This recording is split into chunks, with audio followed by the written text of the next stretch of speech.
شوکت رو ببینی یا خدا تو. که شوکت؟ ایچ خیلی پری اومد. اما چه ما هم در وقتش مشق کردگیم. زوری بدیه که گفتم که غیر اعضای بازارم در کجای میفوره زدن بگی. فهمیدی؟ واو! جنگاور هجری رو نزن التماس. تنها رو کمی بترسانو خلاص. دخترم تو چرا کردور میشوی؟ بگذار کمینی خوب زن تو رو. جنگاور زن، پسرم زن رو. جنگاور ایست، هجری رو نزن.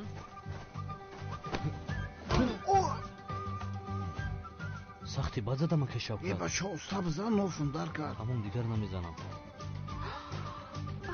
از این پس با عقل شو جنگاور. با تو چی گفتم جنگاور؟ از اینجا دور میشوی. دیگر تو رو در نزد دوست داشتم نبینم. فهمیدی؟ کنی اینجا بیا.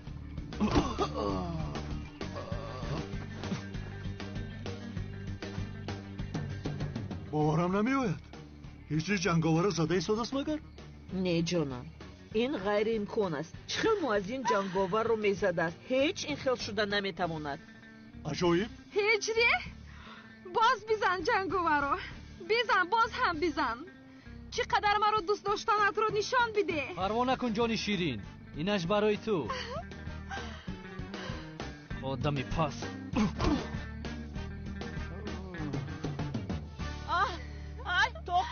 طاقت کن پسرم. حاضر میآیم.